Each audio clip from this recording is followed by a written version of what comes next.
Welcome back to Coffee and Conversation. As you can see, we have company. He is, in fact, purring like a lawnmower, and his little chest is wet, leading me to wonder where he's been and what he's been up to. But he seems content to stay here for the moment.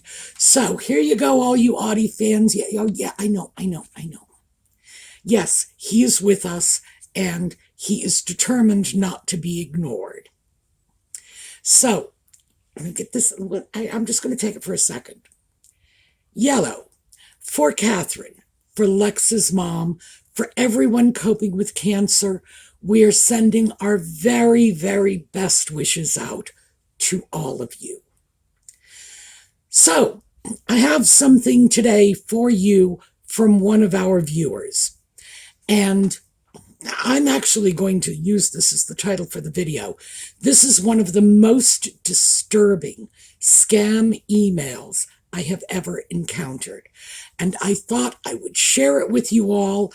And we're going to pick this apart and show you why it's nowhere near as bad as it might appear at first glance. But I can easily understand how someone just getting an email like this without understanding what's going on with these scammers might, in fact, be absolutely terrified. So, when we come back, most disturbing scam email ever. Can I put you down now? Pretty please? Come on.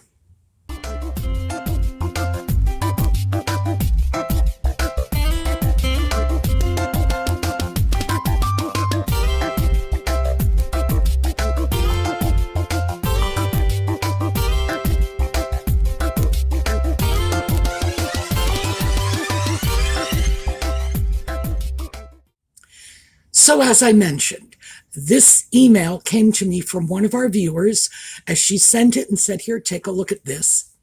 Now, we're going to get right into it, but I did want to explain before we do so that this email addressed her by name, included her phone number, her street address, and her city, which frankly is one of the reasons this is unusually disturbing. Once we've taken a look at the email, we will pick that apart. I have changed the name, address, phone number, etc. to protect our viewers' privacy. So, here you go. Mary Smith. I know that calling 202-123-45678 or visiting 123 Main Street would be a better way to have a chat with you in case you don't cooperate. Don't even try to escape from this. You have no idea what I'm capable of in Miami. I suggest you read this message carefully. Take a moment, breathe, and analyze it thoroughly. We're talking about something serious here, and I ain't playing games. You don't know me, however, I know you very well, and you must be wondering how, correct? Well, you've been treading on thin ice with your browsing habits, clicking through those girly videos and clicking on links, stumbling upon some not-so-safe sites. I installed a malware on a porn site, and you visited it to watch. You know what I mean?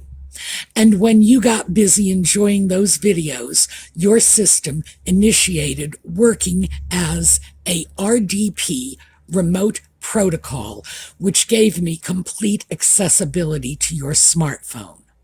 I can peep at everything on your display, flick on your camera and mic, and you wouldn't have a clue. Oh, and I've got access to all your emails, contacts, and social media accounts, too. Been keeping tabs on your pathetic life for a while now. It is simply your misfortune that I found your blunder. I put in more days than I should have looking into your data, extracted quite a bit of juicy info from your system, and I've seen it all. Yeah, I've got footage of you doing filthy things in your room. Nice setup, by the way. I then developed videos and screenshots where on one side of the screen, there's the videos you were enjoying, and the other part, it's you jerking off. With just a single click, I can send this filth to every single of your contacts. Your confusion is clear, but don't expect sympathy. In good faith, I want to wipe the slate clean and let you move on with your daily life and forget you ever existed. I'm going to provide you two options. First option is to ignore this email. Let's see what is going to happen if you take this path. Your video will get sent to all your accounts. The video was straight fire, and I can't even fathom the humiliation you'll face when your colleagues, friends, and fams see it. But hey, that's life, ain't it? Don't be playing the victim here. Otherwise choice is to pay me and be confidential about it. We will call it my confidentiality charges. Let's see what happens if you opt this option. Your dirty secret will remain private. I will destroy all the data and evidence once you come through with the payment. You'll transfer the payment by Bitcoins only. I want you to know that I'm aiming for a win-win here. My promises are non-negotiable. Amount to be sent, USD 1,950. BTC address is long string of letters and numbers. Let me tell you, it's peanuts for your peace. Pay attention. You got 1 day to sort this out, and I will only accept Bitcoin. I have a unique pixel within this email, and now I've been notified that you've read this email. This email and Bitcoin address are custom made for you, untraceable. If you are unfamiliar with Bitcoin, Google it. You can buy it online or through a Bitcoin ATM in your neighborhood. There's no point in replying to this email or negotiating. It's pointless. My price is fixed. As soon as you send the complete payment, my system will inform me and I will wipe out all the dirt I got on you. Remember, if I suspect that you've shared or discussed this message with someone else, your video will instantly start getting sent to your contacts, and I will post a physical tape to all of your neighborhood next week. And don't even think about turning off your phone or resetting it to factory settings. It's pointless. I don't make mistakes, Mary. See you here, followed by a rather anonymous-looking picture. Honestly, those online tips about covering your camera aren't as useless as they seem. Now I am waiting for my payment. So what do you think of that? My first reaction was, I would like nothing better than to get my hands on this scammer and slap them upside of their head, because this is rude, condescending, aggressive, threatening. It is designed to bypass all of your normal processing mechanisms and leave you scared and panicking. And I can easily see that happening. Now, this scam was perpetrated on a female. So that's why when I changed her name, I did not change it to Peter Jones. No, Mary Smith. And because of some of the context in this note, it seems that the original targets, this is a format piece, the original targets were men, because it's unusual for a woman to be looking at porn videos on the girly sites. It's certainly not unheard of, but it's not the norm. The fact that the scammers sent this, which was clearly targeted to a male, or possibly a gay female, I don't know. They didn't change the text of the email in any way to target it specifically to the recipient, with that one exception of using the personal information, and note that it was in the first paragraph and then once again first name only at the end of the email. Ordinarily, when someone is using a computer program to insert random information, names, addresses, they're very careful not to insert it into the middle of a sentence, in the middle of the text block. And the reason for that is it will be very obvious if they have done so, because the spacing will be off. So at the beginning in its own little paragraph, or at the end and it's the final word of the paragraph. So keep that in mind, because that is an indicator, not necessarily foolproof, but an indicator that this was all generated on a computer. So what do we have here? We have someone who has somehow gotten their hands on the name, the address, the city, the phone number of our viewer. Now, that's a lot easier than you might imagine, because first of all, people are contacted by scammers all the time. And if one of the people on your contact list in social media or emails, whatever, somehow gains access to your social media account, your email list, what have you. You know, we're in the 21st century. There are probably lists of names of your friends and families and places I can't even begin to imagine. But because there are so many scammers, because they have their little fingers into everybody's pie, it's very possible that that is how they obtained this information from someone else's Facebook account, for example. And that is not the only way.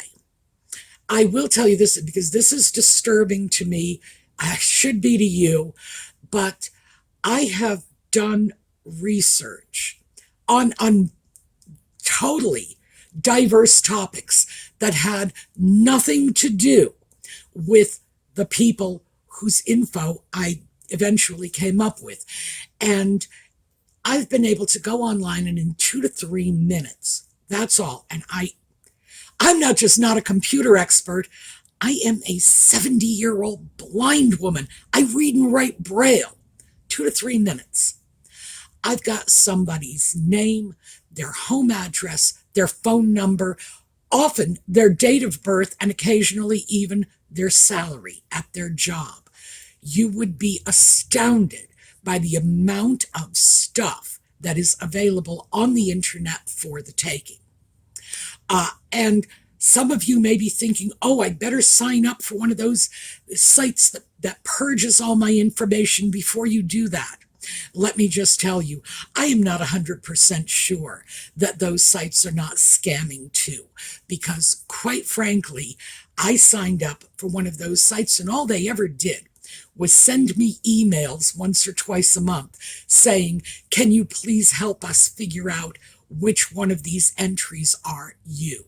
And when I saw the entries sending me 40, 50 people whose names were not mine, just somewhat similar, I was like, why am I paying you? You're not doing the job. You're making me do it. And you haven't even been able to narrow down my actual real name.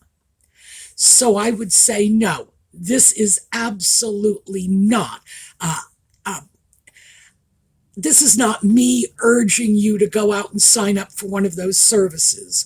The truth of the matter is, I do not think anything short of the kind of privacy protection laws they have in Europe is going to help us at all. Because, in fact, the government is one of my best sources for information. So if you work for the government, boy, you give me 3 minutes online, and like I say, I'm not just going to know who you are and where you live. I'm going to know how much money you make. Scary stuff. But we need to think about this globally and not simply put our faith in whatever agency or company, private, for profit, might be out there that has allegedly the goal of protecting us, but meanwhile we're giving them all our information, and Lord only knows what they're doing with it. So, moving away from that, does this mean the scammer is on our viewer's computer, or in this case, they said they were on her smartphone? No, of course not. It does, however, mean they got her information somewhere, and they do have a lot of information. I would be worried that a scammer would have my name, my address, my phone number, my email address. That would concern me, because that's the start of a full-blown identity theft. I would be worried about that. Nevertheless, does this mean they're on her computer? Absolutely not. They did say things like, we have embedded a pixel in this email, meaning, by the way, and this is, it's done in the HTML coding of the email, that will basically seize information. You want to protect yourself from that. Make sure you're using an email client. That is the program that opens your email. For most people, they're going to use whatever email client came with their computer or their phone. I use Mozilla Thunderbird. Just FYI, I'm not necessarily recommending them, but I don't run my email through my phone at all, ever. It's always through my computer because I have more control over that. And Mozilla Thunderbird will block remote content. In other words, the email comes through and that's the end of it. Any remote content like these pixels or any kind of links like that, malicious links, anything like that is blocked. And I have to go into the email and tell Thunderbird that I want this. Yeah. Oh, yeah. You can show me this. Why? Because it will be from, I don't know, Amazon. I probably shouldn't trust Amazon, but they are a major company and they have never sent me viruses in the past. But it might be someone that I do trust and I might want the remote content. So that is how my email is safe. I would certainly suggest you consider this. I'm not saying do it. I am not recommending any one email program over another. I would just say try to make sure that you have an email client. Remember, that's the program that opens your email for you. That you have one that blocks remote content, or that you can choose block remote content on your emails. It might sound a little paranoid, but hey, you never know what kind of crap people are sticking on your system when they send you an email. Also, never click on any links. Do not do that. You get scammy emails saying that you've made this mysterious purchase from Amazon. Don't call their phone number. I mean, the first thing you need to do is look at the return address, and it's going to be like joesmith@gmail.com or something along those lines.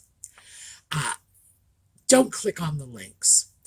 Don't hit an unsubscribe button on these emails, because that's going to funnel you right through to wherever they are grabbing and tracking information. And don't respond to the email, because if you do respond to the email, you're just telling the scammers, oh, we got a live one. So what were the red flags in this? Well, the English was pretty good. It was not perfect, not by a long shot. It was pretty good. But I did spot two red flags.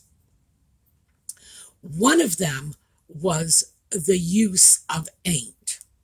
I ain't playing games. Now, those of us who are native English speakers know that we've all said ain't at some point or another in our lives. but we never write it. We don't, because if you've grown up in an English-speaking country, by the time you were in third grade, your teachers just beat that out of your head. Not literally, of course. They don't do that anymore. In my day, they might have. But we know that the language we speak is not the language we write. And some of the very obvious and egregious errors are stamped out very early on. People do not write ain't. That is just not going to come out, and it's certainly not going to come out in an email that is attempting to impress you with their command of the English language. So that's red flag number one. Number two is ya. Ya instead of you. Now, yeah, we say that all the time. I say it constantly. But do I write YA instead of YOU? No, of course not, because I understand there's a difference between my speech and my writing. Another one, which was not present in this email, I'm just throwing this one out while we're on the subject, is y'all. Y-A apostrophe L-L, or is it Y apostrophe A-L-L? I've seen it both ways. Y'all. And that is just a contraction of you all, and it's very common in the American South, where they will only use that term for more than one person. No one from the South is going to look at you, an individual alone, and call you y'all. They're not going to do that. Why? Because you are not an all. You are one person. Y'all is second person plural, period. In the Northeast, we don't have a version of that per se. They do in New York. It's yous or yous guys, but you can see native English speakers know the difference. People who actually use the expression y'all know how to use it. So I'm just throwing that one out there. And that tells me, by the way, the use of ain't and ya, that this is not a native English speaker, period. Not a native English speaker. I would say that is probably a 95% certainty, because again, an English speaker knows not to do this. It's like it's muscle memory by the time you're 10 years old. So yeah, they're trying to impress us with their English. It certainly wasn't written by AI, because I was getting emails just like this, with one exception that I'll get into in a moment, long before AI and chatbots were out there. The exception being that I have never received an email that targeted my name, my address, my phone number, my city. I have not done that. And that's why I wanted you to see this, because this is new. And it is alarming. I would not blame anybody for being, well, I could say panic-stricken, getting something like this. It does make you feel vulnerable. What I do want to assure you is, first of all, the scammers are not in the United States. So they're not coming to your house. You know, it's like, believe me, they are off somewhere in Asia, in Africa, wherever. I don't know where they are, but they are not in your city. They are not going to your door. So let me just put that fear to rest immediately. It is something that makes one feel vulnerable. And it's something that can certainly make you feel angry. The scammer is counting on you feeling vulnerable and giving them money. Remember, all they want is money. So they shoot these emails out in vast quantities. The email my viewer got, this email probably went out to hundreds of people at the same time, all with the same Bitcoin wallet address, by the way. Oh, and one of the reasons that I am saving this is because we have a Bitcoin wallet address. Now, right now, Bitcoin is anonymous. It will not always be that way. Eventually, the government will twig to the fact that Bitcoin is being used to transfer money illegally. and just under the radar. I'm not trying to say everybody using Bitcoin is committing a crime. I'm sure many people are not, but criminals are attracted to this, and the government is going to do something about that. When they do, I have a Bitcoin wallet address for them. So anybody who asks you for money in Bitcoin, scammer. There you go. That's like huge red flag. Anybody who tells you don't talk to anybody about this, again, scammer, huge red flag. The reason why they don't want you to tell anyone is what I'm telling you right now. You will have seen your name, your phone number, your address. You will be scared. The person you talk to is going to be a step removed from it, as I am right now, and will say to you, no, they're not coming to your house. They are somewhere far, far away. They don't know you. They can't even process this information because they've got so much of it, so many names, addresses, and phone numbers that they're shooting out these emails to. So are you at risk? No. More's the pity, because I would love a scammer to come to my door, but it's not happening. It's not. They will not confront you face to face. These people are swindlers, con men. They are not, I don't want to say thugs, because I consider them basically thugs of a different caliber, but they don't engage in face-to-face criminal activity. They hide behind the wall of anonymity they get from the internet. So are they going to engage with you? Absolutely not. You have nothing to fear. What should you do if you get an email like this? First of all, I would report it. I would report it to the police. I would report it online. And there are many, many report scam sites. You could report it to your attorney general's office.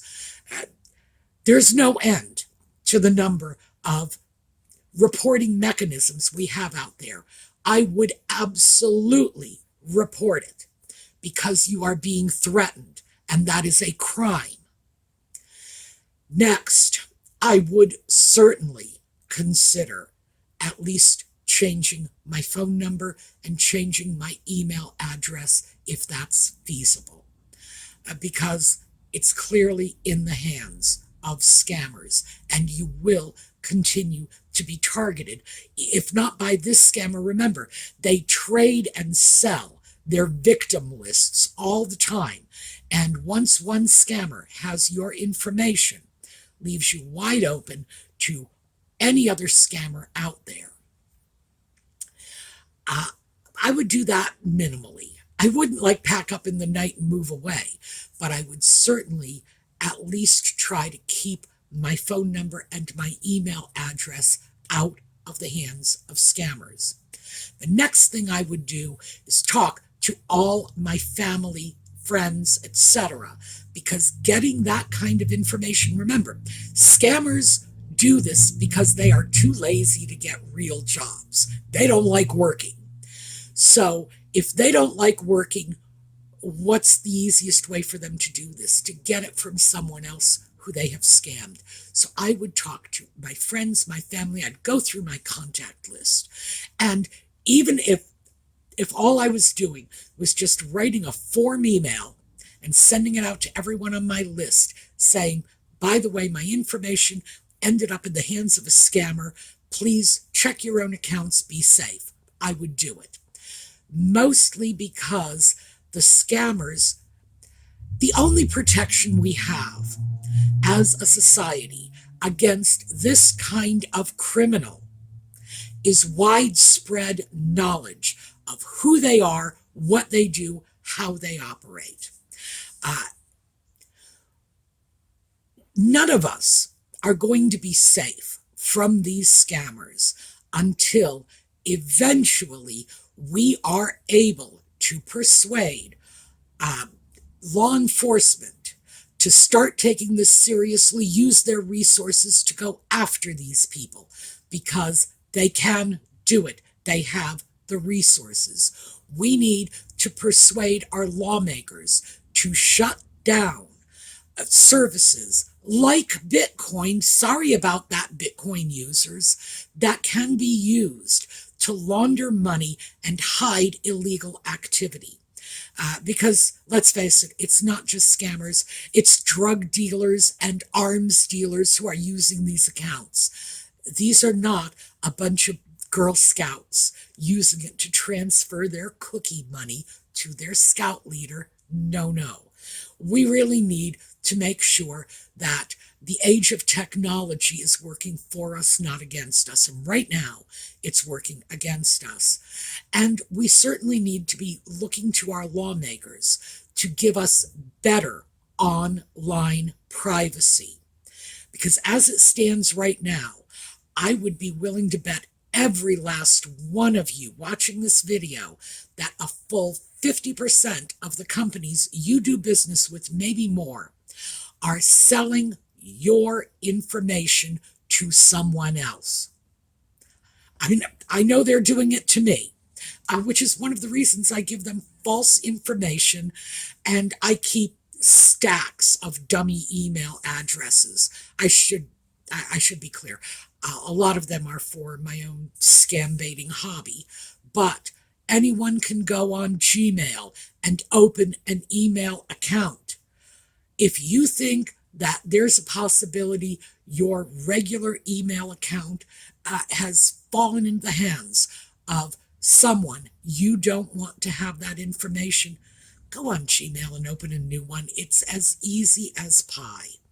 So we need to take steps to protect ourselves, but we need our government, our legislators, our law enforcement personnel, we need them to step up and protect us as well, because they just couldn't get away with this sort of thing in Europe. Not to say they don't give it a good try, but in Europe they have privacy protection that we don't. Just saying. All right, that's what I have for you today. I would have to say, if you are concerned about any kind of suspicious email, show it to someone else. Anyone, ask them what they think. Never respond to demands for money from strangers. Never click on links. Never open remote content. Just stay safe online. All right. This evening we are going to be back with Just Chatting, 8 p.m. New York City time, and I will hopefully see you there or again next weekend for coffee and conversation. We're going to take a look at a slideshow on the way out. Have a terrific day.